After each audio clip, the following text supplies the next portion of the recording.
When I asked Ethan why he had gone ahead and made an authorized user card for his parents-in-law, he laughed and said, "Because we're family.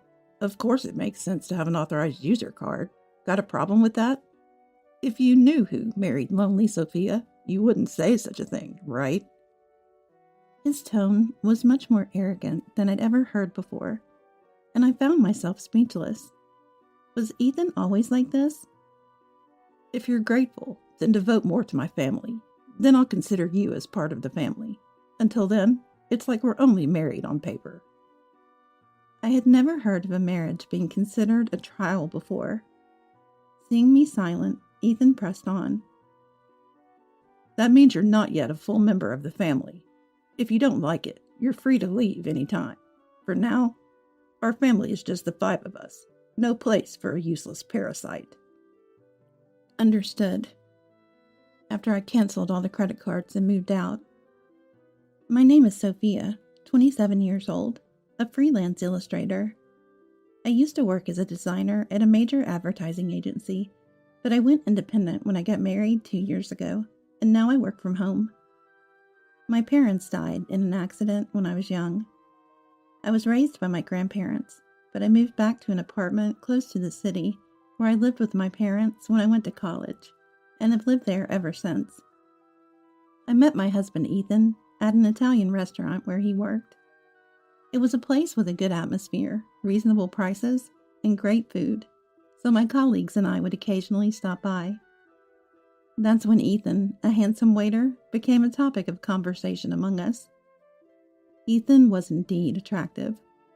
The manager once joked that a good percentage of the regulars came just to see Ethan, and I understood why. He was that charming.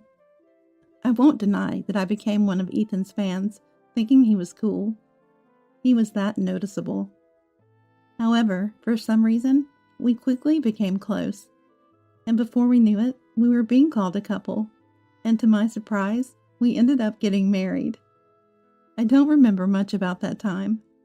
It was like I got drunk, and when I sobered up, the man I now call my husband was beside me. It felt something like that. But even so, I loved Ethan at the time and was happy. When we got married, I quit my job at the company where I had been working as a designer and started working independently. I continued doing the same kind of work, but now on a freelance basis. Ethan worked at the Italian restaurant. His hours varied, sometimes late into the night. It became a bit difficult to keep working as before, and I had been wanting to go independent for a while, so I took the plunge. "I think it's a good idea. It'll be easier on you, Sophia, and it's good to continue doing the work you love." Ethan agreed, and that's how our married life started. Both of us not being fans of flashy events, we skipped a wedding ceremony and had a family meeting instead. Ethan would go to work, and I'd work from home and take care of the house. Our schedules were irregular, but we kept in touch frequently, waiting for each other to come home to eat together. It was a fun and happy daily life. I thought marriage was wonderful. But about a year into our marriage, everything collapsed when Ethan suddenly said, "My family wants to come over. Is that okay?" Of course, I said it was okay. I had only met Ethan's family briefly at the family meeting, so I thought it would be nice to get to know them better. Having lost my parents at a young age, I had always admired Ethan's family.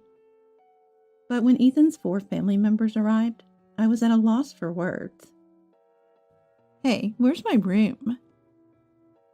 Sister-in-law Zoe asked as soon as she entered the house.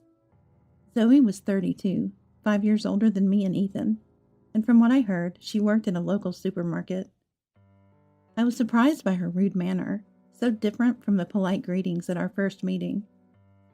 18-year-old sister-in-law Harper was there too, but in contrast, she didn't speak a word and just stood there quietly. Now that I think about it, Harper hardly spoke during the family meeting, just introduced herself. Rushed by Zoe, I showed Zoe and Harper to the guest room, and the parents-in-law to what used to be my parents' room. After the parents-in-law settled into their rooms, Zoe declared, "Now that we'll be living together, make sure you take good care of us as family." I didn't understand what she meant, but when I looked at Ethan for help, He was twisting his face in a way I'd never seen before, laughing. Turns out, the in-laws had given up their house and moved into my apartment. Sorry about this. Apparently, my parents' home had to be vacated suddenly, and they had nowhere to go. I wish he had told me this earlier. I thought it was just for a day or two. This is really inconvenient. I said to Ethan as kindly as possible, and he apologized. Anyway, just until we find a new place, please. I couldn't say no after that. It's not like I could turn away people in need, especially when it's the family of someone important to me, without even having a place for them to go.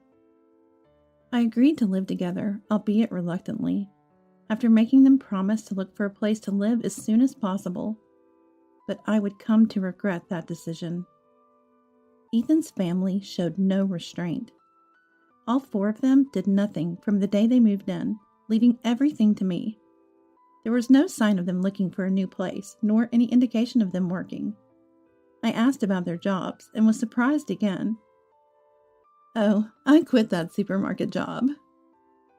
Zoe had said she was working, but it turns out it was only part-time. I had assumed she was a full-time employee because of her age, but she hadn't worked properly since graduating from school. The parents-in-law were also part-timers and had quit their jobs when they moved here. Of course, Harper was unemployed. She had said she was a student preparing for exams, but that was a lie.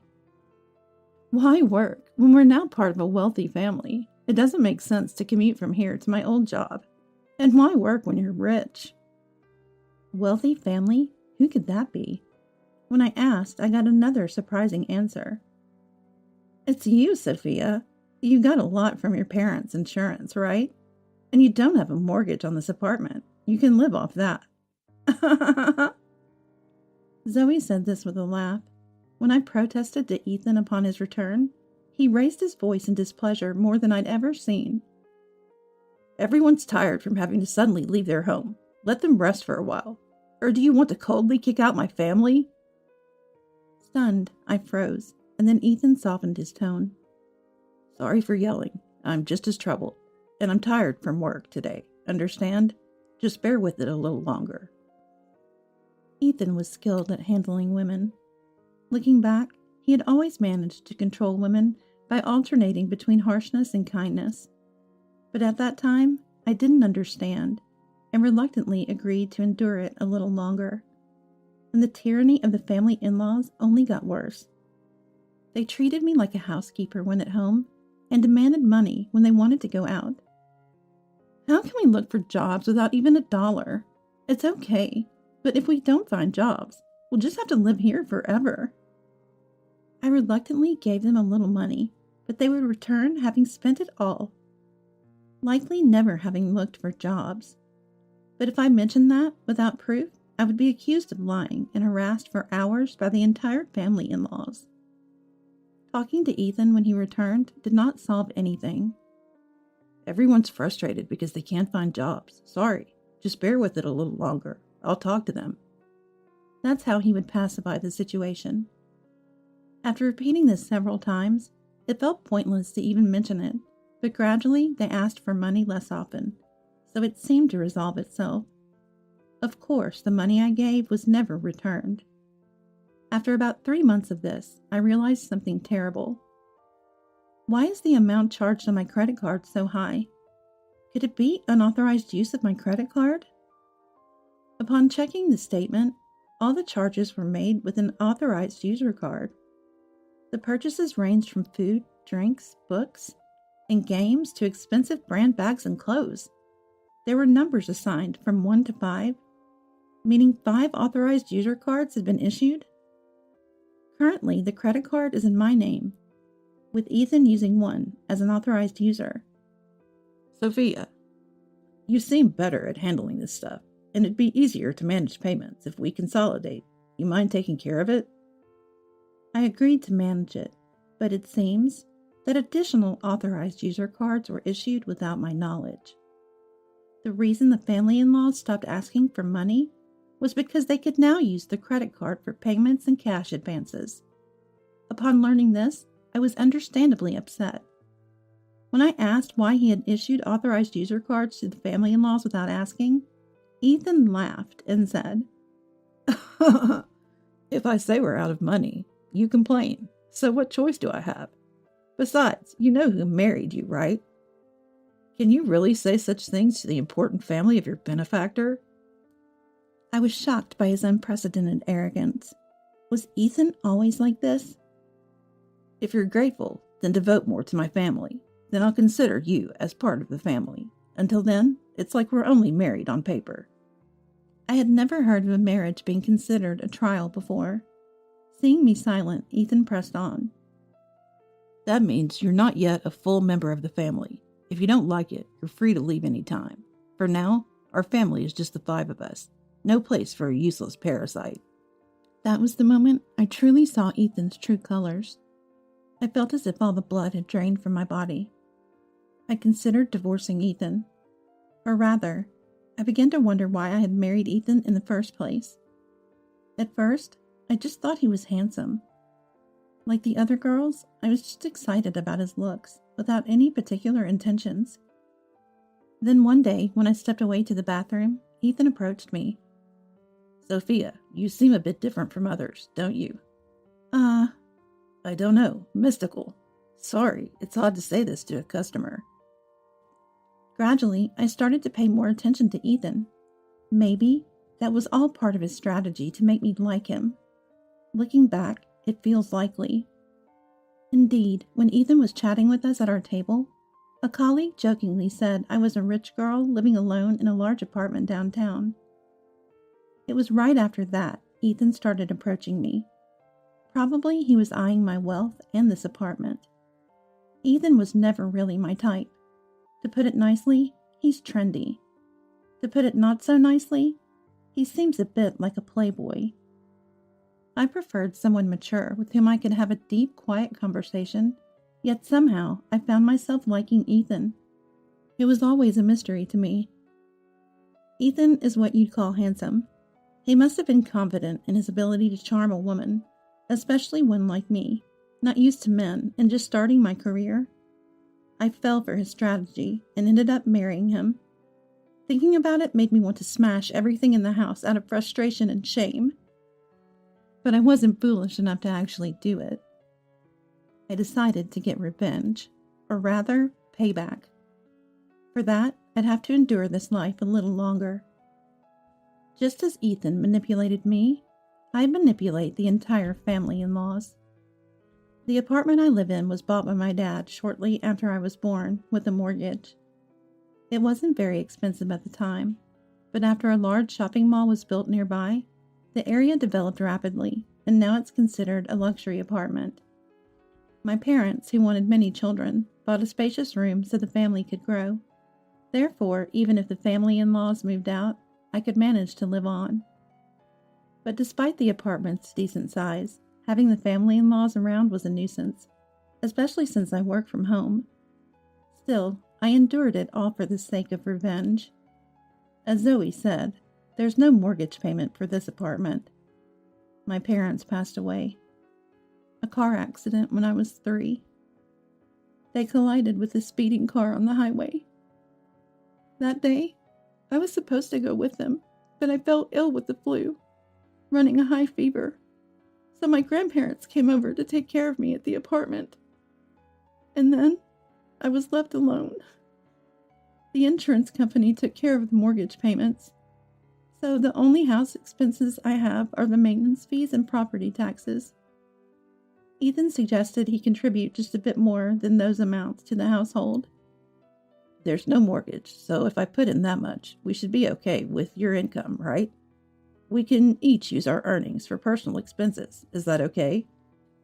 When Ethan said that, I agreed, thinking it might be reasonable. Before, I managed all the payments by myself, so his contribution seemed to ease the burden somewhat. Looking back, I was foolish, blinded by love for Ethan, complying with everything he said. Ethan probably sees himself as the head of the household, believing he's supporting me. That's why he can call me a parasite without batting an eye. But the reality is different. I pay for most of the utilities, groceries, social expenses, entertainment, and now there are 5 more true parasites added to the list. The amount he contributes is nowhere near enough. I wanted to get rid of the parasites at the earliest, but pretended not to notice. Despite the family-in-laws shopping recklessly, I clenched my teeth and endured, reminding myself that I would have the last laugh through these tough times. Finally, the day to take action arrived, 3 months after deciding to divorce. I'm tired. You need to choose between me and the family-in-laws. That day, I presented Ethan with this ultimatum. Ethan was shocked, but I continued without care. The family-in-laws don't do any housework and just dump tasks on me. As you know, Ethan, I'm working even when I'm at home. I'm not just playing around. Yet I'm treated as unemployed, told to appreciate that you are supporting me. I've reached my limit. Tears flowed as I appealed to Ethan. Ethan looked at me with a sleazy grin and said, "Then you should leave. I told you before, you aren't really part of the family. You never became part of the family." Pretending to be surprised, I looked at Ethan. "Are you shocked? If you say you can't live with my family, then you have to leave. Oh, and just so you know, I'll take this apartment as compensation in the divorce, and half of your savings as part of the property settlement." Ah, so that was his aim all along. That's why the family-in-laws continued their harassment, trying to drive me out. Though I suspected it, hearing it explicitly still shocked me. After all, he was someone I once loved and married. But this helped me make up my mind. Understood. I decided to divorce Ethan. But this apartment is mine, and I'm not at fault here. What did you say? The cause of the divorce is you allowing the family-in-laws to live here without discussing it with me and their harassment towards me. I stated clearly to Ethan. He seemed surprised, not expecting me to outright reject his demands. That makes sense, as I've always complied with Ethan's requests since our marriage. Even thinking back irritates me, and my own past compliance. I don't want to spend another second with you all, so I'll be leaving now. But you should also prepare to leave. It's no joke. This is our home. We're not leaving. Ever heard of tenant rights? You can't just force someone out who's living here. As Ethan made a fuss, I left the house and went to my grandparents. I explained the situation and asked if I could stay until things were settled. My grandparents were shocked to hear what I had been through, and scolded me with tears in their eyes for not consulting them sooner. Grandpa, Grandma, I'm sorry for worrying you, but it's okay now. You know, even though I might seem gentle, I'm not really like that.